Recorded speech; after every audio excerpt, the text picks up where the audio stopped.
G'day, it's Sunday, May the 18th. We're discussing farm attacks and murders in South Africa for April 2025. I'm Klaas Prinsloo and welcome to the channel. For April 2025, there were 6 attacks and 3 murders. For the same period last year, for April 2024, there were 18 attacks and 5 murders.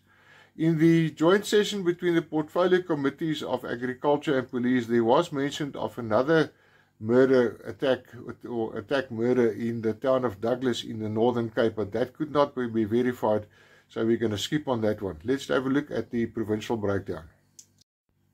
For the Gauteng province, 2 attacks. Northwest province, 1 attack. Limpopo, there was 1 attack and 1 murder included in that attack. For Mpumalanga province, nothing to report. The Free State, 1 attack, 2 murders.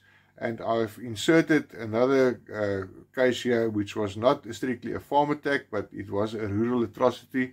That is in KwaZulu-Natal, and it was en route, and 2 people were murdered there. The Eastern Cape, nothing to report. Western Cape, also quiet for the month of April. Northern Cape, 1 attack, and Namibia, nothing to report. The first case that we're going to discuss is occurred on April the 17th, 2025. Suspects entered a premises in Sunset View, which is part of Kameeldrift West, a rural area immediately to the west of the capital of Pretoria.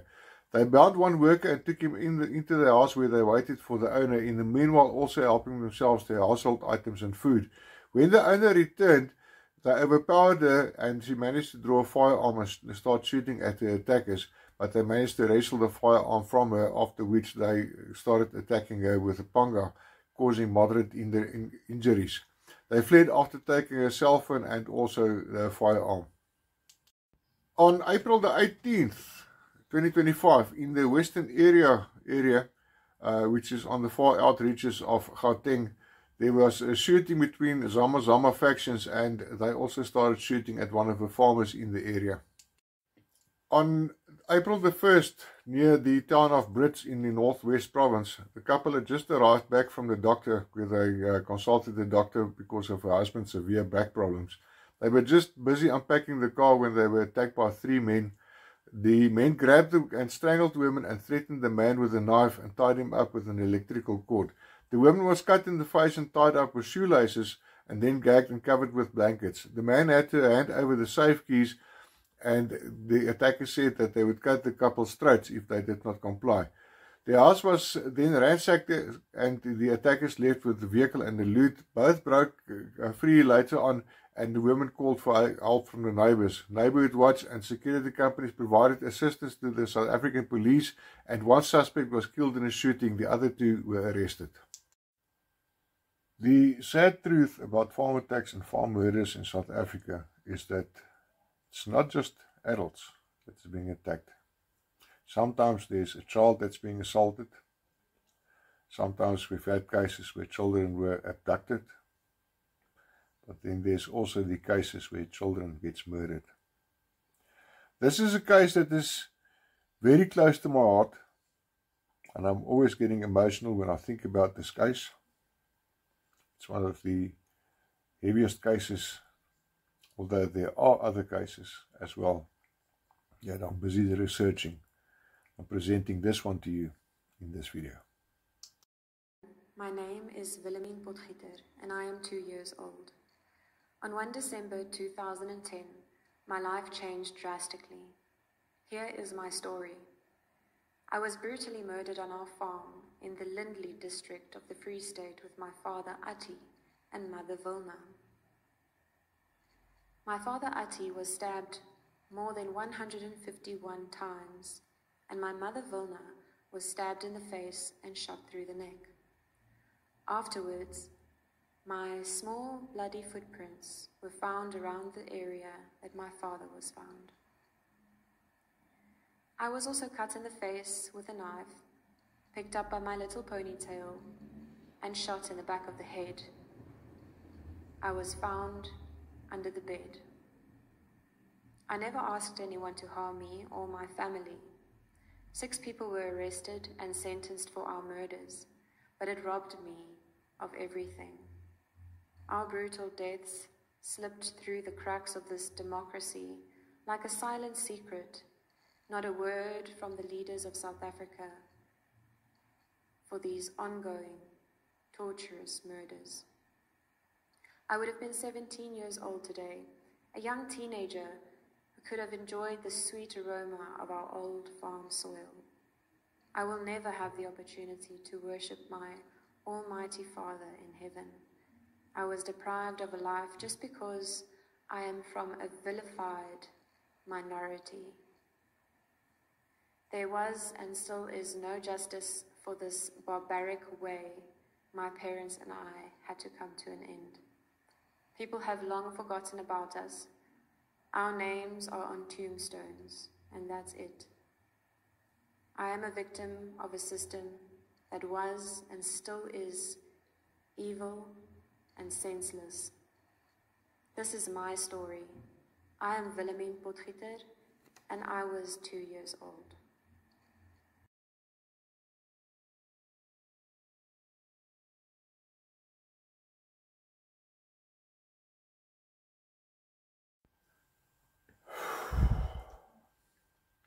April 30th, 2025, the farm Stofkraal near the town of Rusenekal. Robert Stals lived alone, and after being offered the previous night, he declined food from his daughter, stating that he wasn't hungry. The next morning, when his daughter and her husband were busy pumping water, they got suspicious when they realized that the gate was open and his car was gone. On investigation, his daughter discovered his body. Now, the details I'm giving to you was given to me, and people trust me with these details, and they understand why I'm giving you these details. Robert Stals was found naked with his jacket on his head. The side of his head was crushed, and his hands were tied with electric wire. They probably caught up with him in the kitchen, then tortured him further in the bathroom, where they stabbed his hands with a sharp object. They pushed a pillowcase into his mouth and left him like that. There were also signs that they had trudged on his stomach until feces and blood was discharged. They fled after this attack in his car. The car was later found where it had overturned in the Steelpoort area. From there, the police services followed a spoor, but they lost these people in the mountains around Steelpoort. This is one of those cases that we find in South Africa so often, that the herdsman or the cattle herders actually gets murdered and then the stock is taken. On April 26, 2 herdsmen, both Lesotho nationals, were found dead at the stock kraals near Zandela on the R549, that's to the south of the town of Sasolburg. When the police got there, the bodies were found in 2 separate sacks. They were declared dead on scene, and the cause of death was ascribed to severe fatal upper body injuries. The murders were also directly connected to stock stolen to the value of 150,000 rand, South African rand.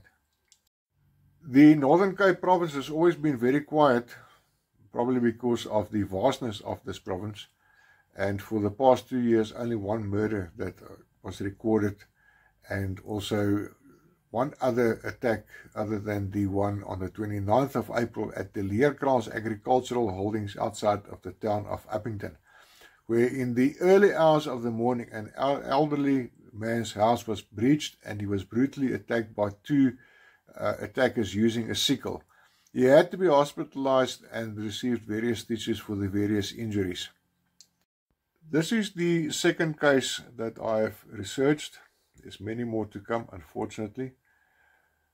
Brace yourself. Children are not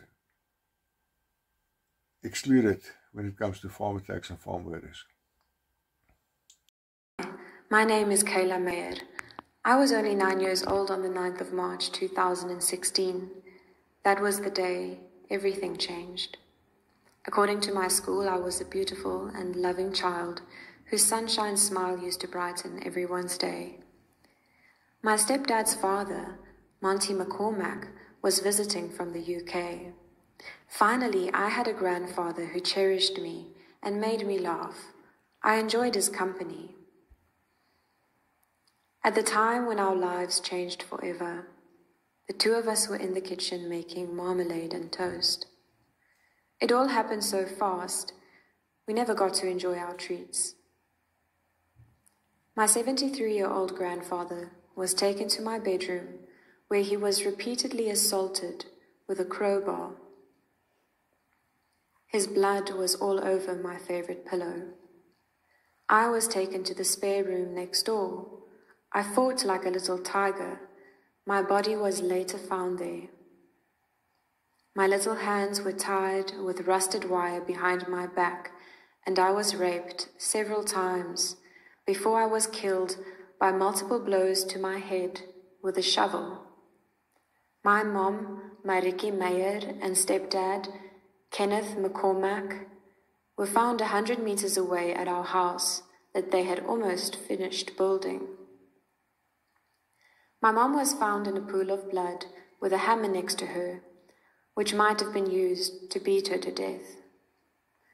My stepdad was killed with a spade, and his body was dragged into the bushes just a few meters from our house.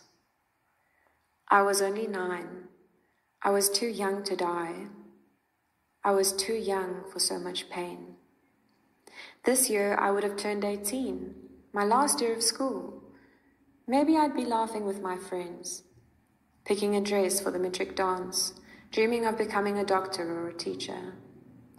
But none of that will happen, because my life was taken too soon, too brutally. Me and my family would never learn that the men who killed us are now serving life sentences for their cold-blooded acts.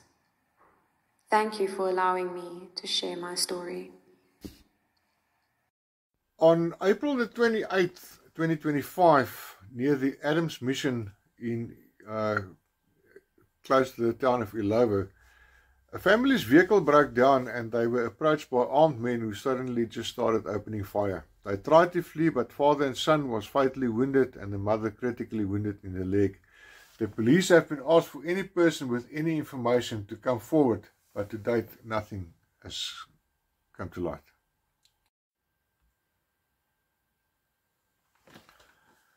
That's it from me with regards to farm attacks and farm murders in South Africa for April 2025. We've been fortunate during April. 6 attacks, 3 murders. 3 murders too many, we always say. We've been off worse in the past. As you could see, last year, April, 18 attacks, 5 murders. And in 2023, to go back that far, June 2023, 11 attacks, 10 murders. And most of the times, it's a machete, or as we call it, a panga. In Africa, we call it a panga. You out there might call it a machete. And it's as if the more blood they draw, the more satisfaction they get out of these attacks. And it's always, an attack scene is always brutal. And it's not something that we want to advertise. But it's unfortunate that we are sitting with this dilemma in our rural areas, where we are, at any time of the day, we can be attacked. Average planning phase, and these attacks are planned. It's not crimes of opportunity. They are planned so much as far as 3 months in advance to take out a single farmer. Sometimes they come in, they bludgeon, they chop, they rape. We've had cases where they walk in, shoot, walk out. That's atrocities, rural atrocities in South Africa. Thank you for watching. Thank you to the brave lady that did the 2 insets. I know, when I saw the proofs and I listened to it, it wasn't easy. But it's highly appreciated, and I'm sorry that I have to share that with you. But unfortunately, I have to, because I need to get the word out with what's going on with regards to rural safety in South Africa, my country. Thank you.